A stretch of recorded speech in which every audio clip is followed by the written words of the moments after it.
지난 시간이 생떼밀리옹이었으면 이번 시간 그 양대산 맥주 하나 뽀무롤 지역을 한번 저희가 얘기를 나눠보겠습니다. 토양 이야기를 조금 하면요. 네. 우한 쪽, 생떼밀리옹이나 이쪽 같은 경우는 석회석 지역이 그 표면 근처에 없습니다. 그러니까 흙이 막 진흙 같은 게 있는 거죠. 클레이라고 하죠. 클레이. 네네. 클레이이기 때문에 우리가 흔히 생각하는 이제 그런 거랑 좀 이제 그런 이제 전형적인 와인, 그러니까 포도, 양조용 포도를 재배하는 그게 아니죠. 네. 그런데 이 생떼밀리옹이라는 큰 지역 안에서 리브론이라고 하는 마을이 있고 그 바로 옆에 있는 이 뽀무롤이 진흙과 클레이와 라임스톤, 자갈 그리고 그 모래, 사토질까지 다 있어요. 오. 네. 토양에. 네, 토양에. 그래서 그게 다 섞여 있고 그리고 그 안에서도 뭐가 좀 더 많은 지역, 점토가 더 많은 지역, 네. 뭐 자갈이 더 많은 지역, 모래가 더 많은 지역 이렇게 되어 있긴 하지만 어쨌든 거기에 일반적인 생떼밀리옹의 다른 토양과는 좀 다른 것들이 있기 때문에 그래서 그만큼만 똑 떼어내가지고 뽀무롤 AOC가 되는 거죠. 네. 그래서 훨씬 이 뭐 뽀무롤 사람들에게는 우리께 훨씬 더 탄닌도 좋고 그다음에 어떤 뭐 그 르뱅 같은 데 가보면은 그 토양을 검사를 해보면 그 세 개가 다 섞여 있고요. 그리고 산화철 성분이 이제 많아서 훨씬 더 강건한 그런 포도를 이제 만들어준다. 이런 이제 그 농업에 관련된 토양에 관련된 그런 이야기들을 할 때 뽀무롤이 그래서 제일 낫다라고 이제 이야기하는 사람들이 있는 거죠. 여러분들이 이제 뽀무롤 와인들을 좀 드셔보셨잖아요. 그러면은 그냥 대체로 물론 이제 와인 브랜드마다 다 다르겠지만 대체로 이렇게 좌한 쪽이랑 이제 비교해 봤을 때 이 뽀무롤 지역에 뭐 좀 특징 같은 게 있을까요? 와인 특징? 복합적이다. 우선 뽀무롤은 메를로를 생떼밀리옹보다 더 많이 쓰는 경우가 많아요. 대부분이에요. 7, 80, 90, 100%까지 쓰는 경우가 많은데 이제 메를로가 카베르네 소비뇽이랑 원래 이렇게 서로 보완해주는 품종이라고 했잖아요. 근데 여기 토양이 되게 토양 자체가 복합적이다 보니까 이 동네에 아까 설명하셨던 거죠, 그죠? 철, 석회, 뭐 자갈, 뭐 점토, 진흙, 모래. 근데 그러다 보니까 여기에 이미 메를로가 이제 잘 자라는 품종이고 축축한 땅이긴 하니까 점토질이 중간에 있거든요. 그러다 보니까 이게 메를로인데 엄청 복합적인 메를로가 이 동네의 특징이에요. 뽀무롤에.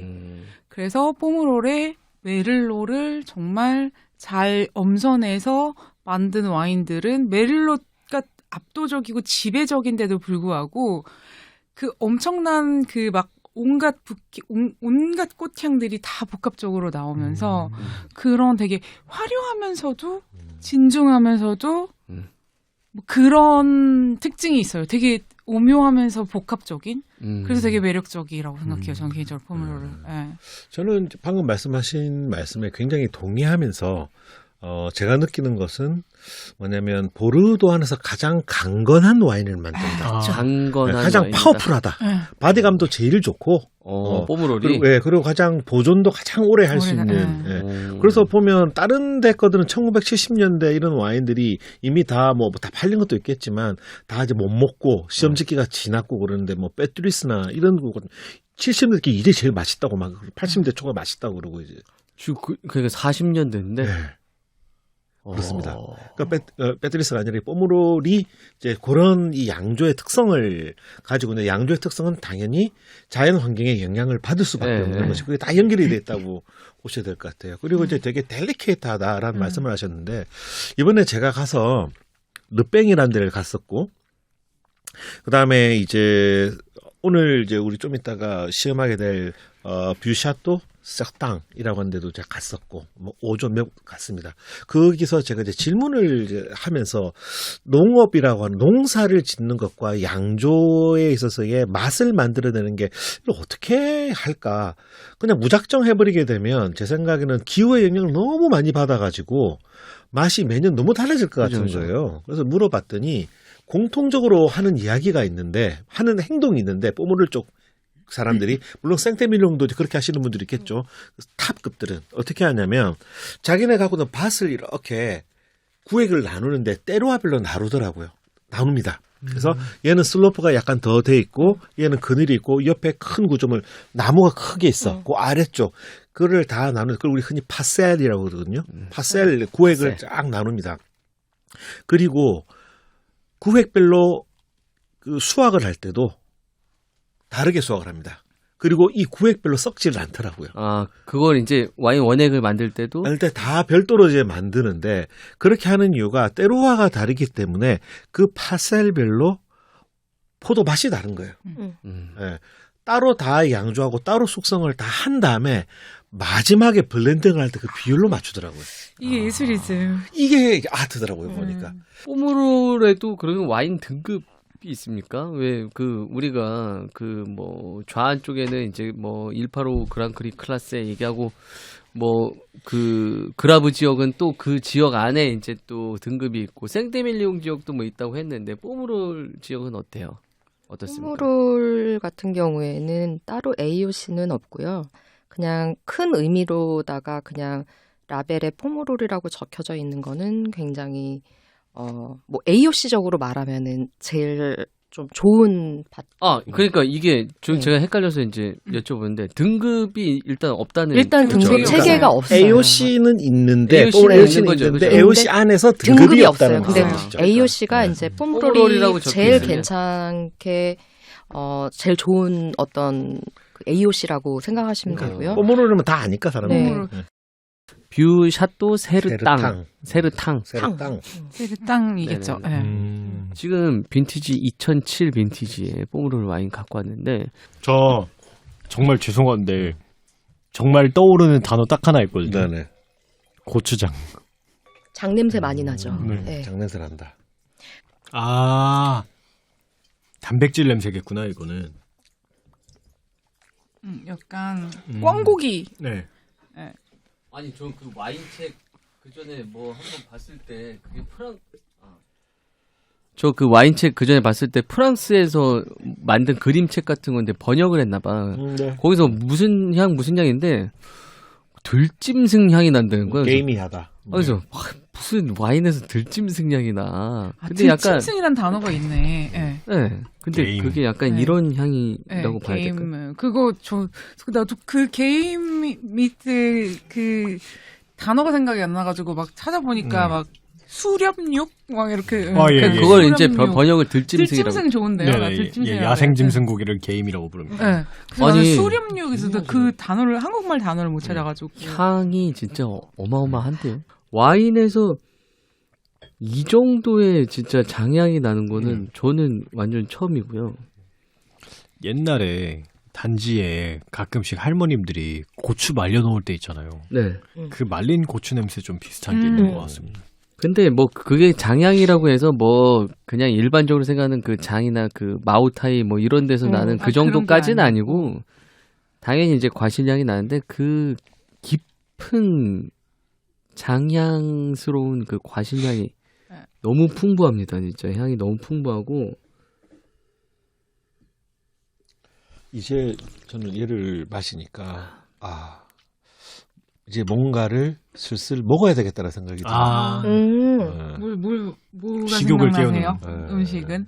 그러니까 이게 약간 산미까지 약간 있으니까 이게 우선 더 트러플 치즈 한 입 우리. 트러플 네. 산미도 아주 적당히 그죠? 더 좋아진다. 그 사이에. 지금 이제 바닐라가 슬슬 막 바닐라. 터지기 시작하면서 그리고 지금 정말 엄청 점점 조금씩 더 깊어지고 이렇게 몸으로 이렇게 뭔가 치는 것들의 여운이 더 길어져요. 자, 계속. 지금 찌릿찌릿 올라갔으니까 이렇게 내려오고 있어요. 와. 좋다, 진짜. 더 좋아집니다. 일단 아름답다는 생각이 안 들고요. 굉장히 멋있다라는 생각. 멋있다. 멋있다. 그러니까 저는 약간 처음에는 장류의 향을 느끼다가 아까 게임 말씀하셨잖아요. 그러니까 야생 동물 고기. 그 저는 스코틀랜드 산속에 혼자 사는 사냥꾼인데 방금 활로 잡은 사슴 어깨에다가 메고 지금 모닥불 켜고 있는 약간 그런 느낌이 듭니다. 굉장히 되게- 야생적인. 네, 굉장히 야생적. 이 맛이 약간 장향이라고 해야 될까? 이 장향이 정말 그 예를 들어서 스코틀랜드에서 사슴 스테이크가 있거든요. 네네. 근데 저 같은 경우는 사슴 스테이크를 시키기 전에 물어봐요. 키운 사슴인지 사냥한 사슴인지. 사냥한 사슴 스테이크는 이런 냄새가 나거든요. 육향이 엄청 심하죠. 예, 그런 이 단백질이 이 익은 향이 와인에서 좀 진하게 나다 보니까 저는 이 와인이 아름답다기보다는 너무 멋있다. 맞아요. 멋있다. 야리야리한 아니 근데 스타일이 향 많아요. 자체가 굉장히 좀 와일드합니다. 네. 향이 확실히 또 이제 뭐 술은 비교를 해야 되니까 이 앞서 먹어보니 까리용이랑 특히 비교를 하면은 향 자체가 훨씬 와일드하고 맛도 그 저희가 지난주에 먹어봤었던 까리용이 훨씬 더 곱고 섬세하고. 섬세하고 아름답고 약간 꽃향이 나고 플로럴하고 이랬다면은 이거는 향은 근데 와일드한데 근데 막상 또 먹어보면은 좀 그렇게 터프하진 않아요. 예, 아주 터프하진 않고 약간 정돈된 약간 진짜 맞습니다. 프랑스 신사 같은 그런 느낌. 겉은 바삭하지만 속은 촉촉한 남자의 느낌. 그러니까 약간 이렇게 막 수염 닦고 막 이러는데 알고 보면 굉장히 그 젠틀하고 부드러운 남자 같은 그런 느낌. 남자 아니고 그냥 그런 사람 같은 느낌. 그런 느낌이 네네 이 와이너리를 조금만 제가 설명을 이제 드리면요. 네네 여기가 일단 위치를 지리적으로 말씀드리면 뷰샤토 세땅에서 바로 옆이 르뺑이에요.